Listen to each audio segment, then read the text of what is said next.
Olá pessoal, estamos aqui para mais um Célula Online dentro da temática Coração Ardente Alimentando a Chama da Verdade. Hoje nós vamos ver o estudo número 3, Tirando o Egito. Vamos ler aqui um versículo e já vamos entrar no assunto. No livro de Êxodos 29:46. Saberão que eu sou o Senhor, o seu Deus, que os tirou do Egito para habitar no meio deles. Eu sou o Senhor, o seu Deus. Tirar do Egito para, com um propósito, habitar no meio deles. Habitar significa morar, interagir. Tirar para, com um objetivo, com um propósito. E nós vamos ver alguns aspectos relacionados a esse tirar o Egito. O que significa isso? Primeira coisa que eu quero deixar claro aqui para vocês. Resgate envolve o remidor, aquele que nos livra do poder da morte, do poder do pecado na nossa vida, Jesus Cristo. A obra consumada, completa, perfeita, única, eterna, realizada pelo Senhor Jesus na cruz. Isso significa que nós fomos retirados do Egito, da morte espiritual. Ele nos tirou de lá, através do seu sacrifício substituto. Mas isso ainda não é tudo. E aí vem a pergunta: eu fui tirado do Egito, da prisão, da morte espiritual, mas o Egito saiu de dentro de mim? Essa é o outro lado da situação. E isso tem a ver com a nossa liberdade, a nossa estrutura interna, que a gente tem falado aqui repetidamente. Não tem tanto a ver com o diabo e o domínio que o diabo tem sobre o mundo, porque a Bíblia diz que o mundo jaz no maligno, o espírito do mundo, o espírito do anticristo. Mas o mundo saiu de dentro de mim? Essa é a verdadeira questão, porque Deus nos tira do Egito para habitar no meio deles. Foi esse o propósito. Então Deus nos resgata das trevas para fazer morada em nós. E essa morada fala da liderança, do governo, da autoridade, da direção. Aquilo que Paulo diz, andar no Espírito. Como se fosse uma pedra bruta que precisa ser lapidada para se transformar num vaso de honra na casa do Senhor. Aqui está o ponto, e nós vamos enfocar esse ponto. Qual o significado de sair do Egito? É isso que nós acabamos de falar da obra redentiva do Senhor Jesus Cristo. E agora eu recebo aquilo que Jesus fez na cruz.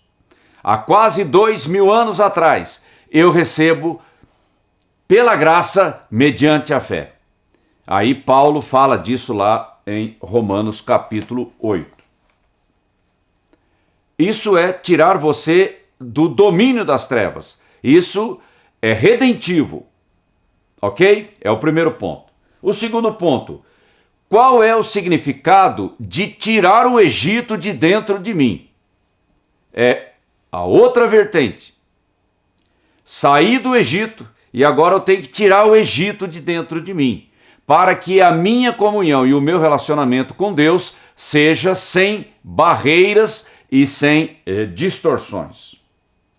Então é menos da minha carne, do meu egoísmo, do meu egocentrismo, dos meus interesses próprios. Agora é Deus reinando na minha vida. É nesse sentido que nós temos que tirar a influência do mundo, da cultura do mundo, do espírito do mundo, da cosmovisão do mundo de dentro de mim. E tem a ver com aquilo que Paulo diz lá em Romanos 12, a metanoia, a nossa estrutura de pensamento sendo renovada.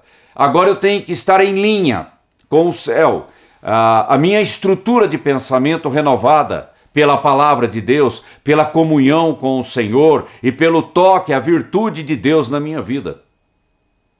É outra cabeça.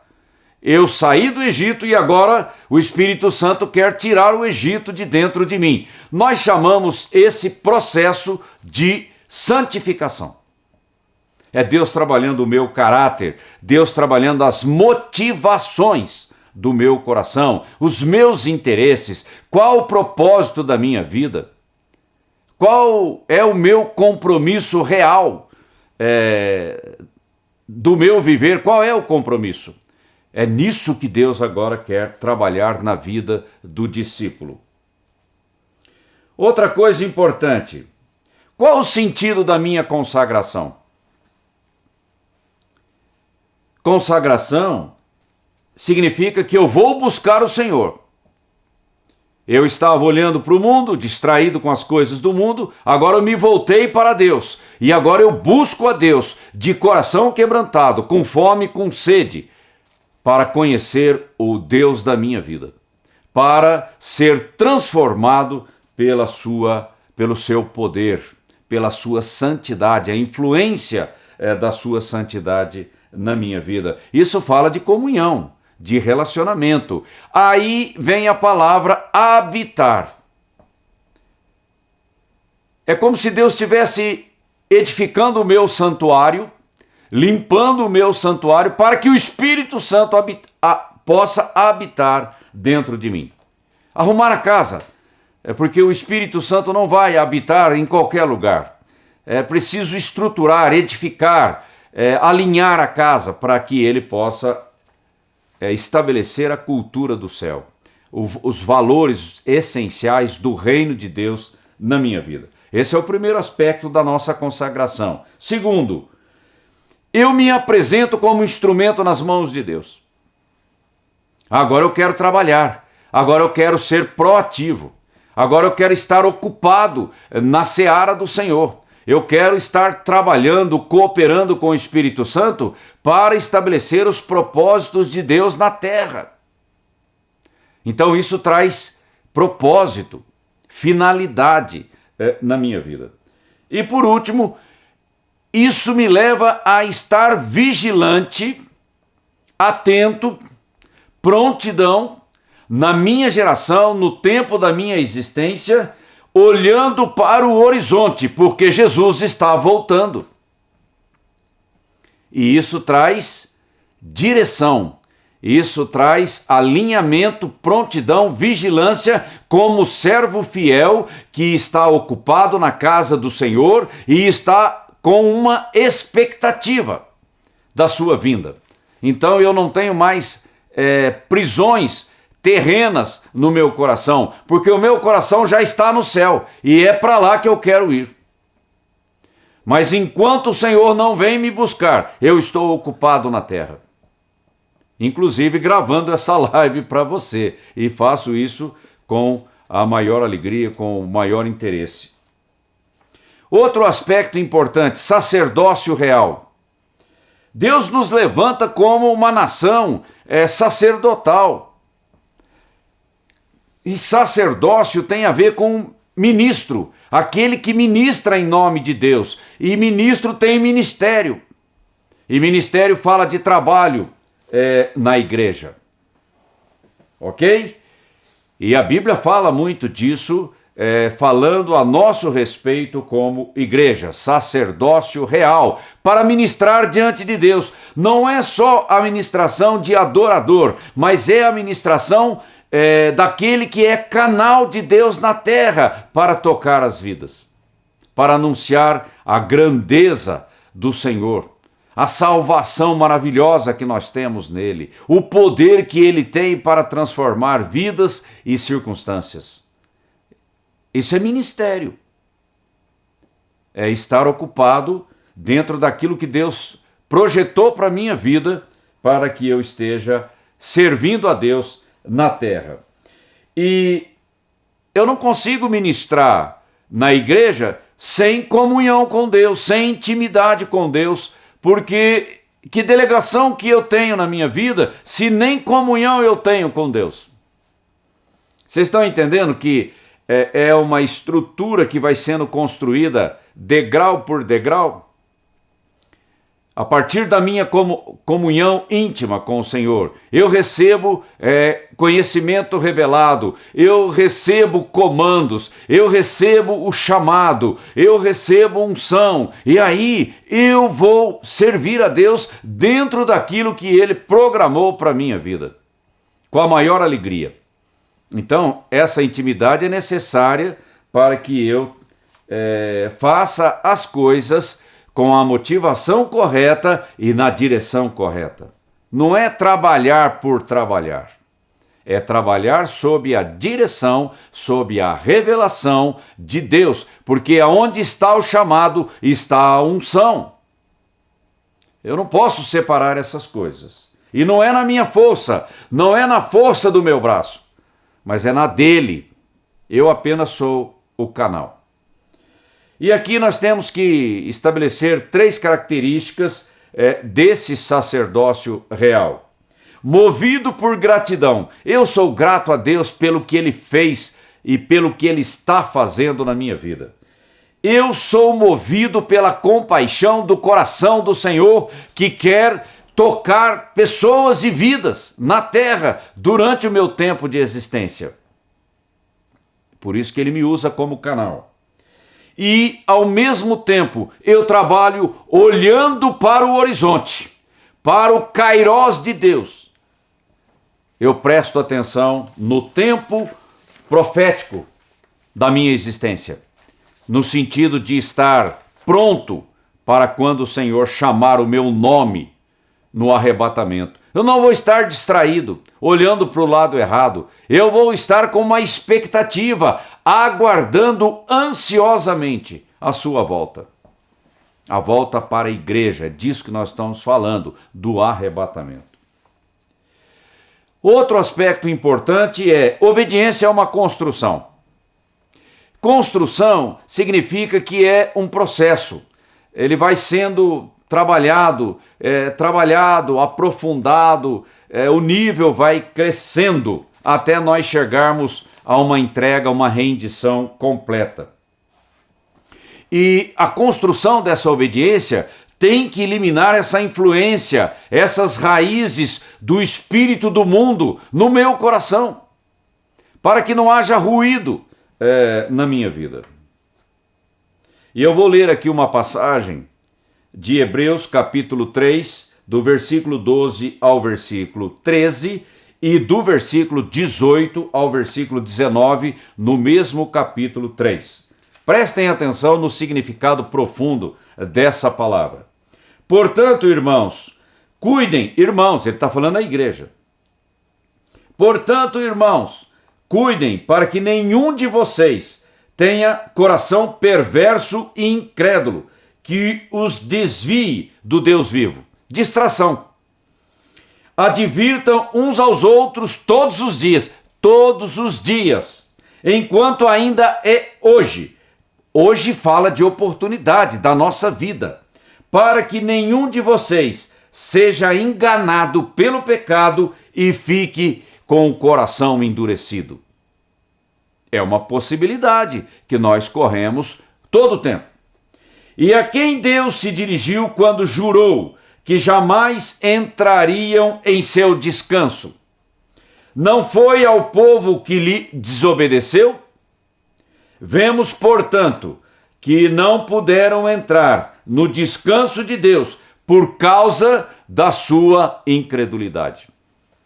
Se distraíram no caminho e esfriaram na fé, e a incredulidade tomou conta. É como uma horta, né? A horta está limpinha, os canteiros estão perfeitos, mas aí você tira férias, fica um mês sem olhar, sem cuidar da horta. Daqui a pouco o mato toma conta. É isso que acontece na nossa vida cristã quando a gente se distrai. O mato do pecado, da incredulidade, toma conta do nosso coração. E aquela sensibilidade, aquela percepção ao Espírito começa a cair.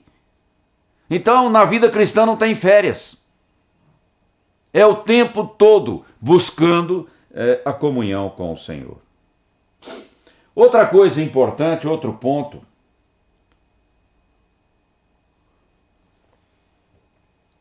Só Deus é perfeito em si mesmo. Deus não precisa de nada, ele é perfeito em si mesmo. Mas ele, na sua soberania e na sua inteligência, ele desejou comunhão com a criação que ele fez, que ele criou. E isso fala principalmente do homem, como raça humana com quem ele quer interagir. Por isso que ele disse, né? Estou tirando vocês do Egito para habitar no meio de vocês. Comunhão, relacionamento. E o interessante é que não é Deus que precisa ser transformado para se relacionar comigo. É o contrário, sou eu que preciso de transformação para conhecer quem Deus é. Como ele é gracioso, bondoso, maravilhoso, santo, perfeito, sublime, eterno. Então, é o barro que precisa ser ajustado para conhecer Deus na sua grandeza. Então, o Espírito Santo nos foi dado para preparar o nosso coração para que o próprio Deus esteja habitando no nosso meio, e isso fala de um processo escatológico também. Hoje nós temos um relacionamento espiritual com Deus através do Espírito Santo, com o Senhor através do Espírito Santo, porque o Espírito Santo glorifica Deus através do Senhor Jesus Cristo. Está lá no Evangelho de João, está muito claro, né? E nós interagimos com Deus, na família de Deus, na comunidade cristã. Mas isso ainda não é tudo, porque a Nova Jerusalém fala de uma morada onde nós vamos ter um relacionamento com Deus sem limites, sem limitações. E isso aponta para um fim escatológico, para uma conclusão do plano da redenção. Enquanto isso não acontece, não vem, nós estamos nos relacionando com o Senhor através do Espírito Santo.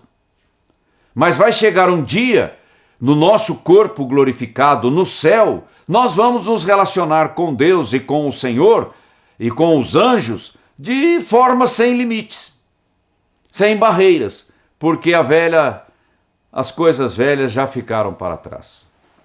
Então nós temos todo um processo sendo desenvolvido. E em função disso tudo que nós estamos falando, qual não deve ser o temor no nosso coração? Qual não deve ser o nosso esforço buscando a Deus de todo o coração? Sabendo desse plano maravilhoso que Deus tem para a nossa vida. Percebam uma coisa, e nós já estamos encerrando. Dois aspectos que eu quero frisar aqui e não vou entrar em detalhes. O primeiro, foi Deus quem estabeleceu os termos da nossa redenção. Não é do meu jeito, é do jeito dele. E eu estou falando de redenção.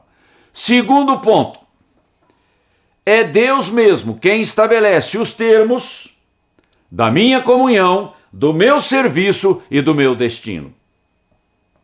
Você entende agora o escopo completo do plano redentivo de Deus para a nossa vida? Então, é eu que preciso de alinhamento. Sou eu que preciso estar alinhado com o céu. Não é o céu que vai mudar, sou eu que vou mudar. E a oportunidade da minha mudança, da minha transformação, se chama hoje.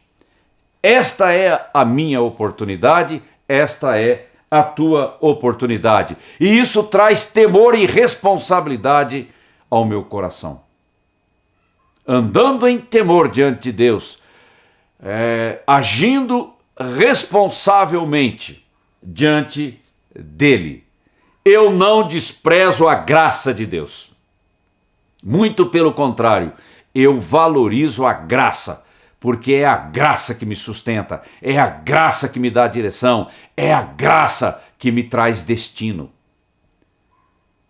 E aí o meu coração é grato, aí meu coração é alegre pelo plano que Deus estabeleceu para a sua igreja.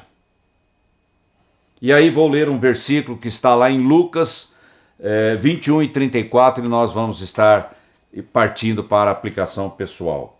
E olhai por vós, não aconteça que os vossos corações se carreguem de glutonaria, de embriaguez e dos cuidados dessa vida mundana, terrena, e venha sobre vós de improviso aquele dia. Que dia? O dia do arrebatamento da igreja. Eu estou falando para mim e para você na dispensação da graça.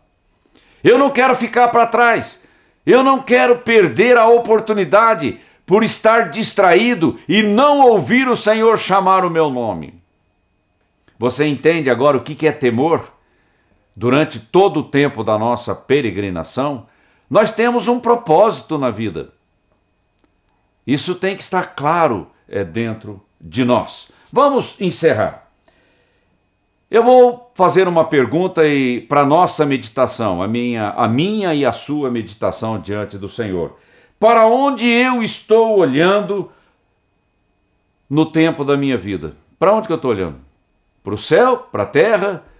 Para onde que está o foco? Onde está o foco da minha atenção? E o que eu vou fazer a respeito? Vou me alinhar ou vou continuar do jeito que está? Olha, cuidado.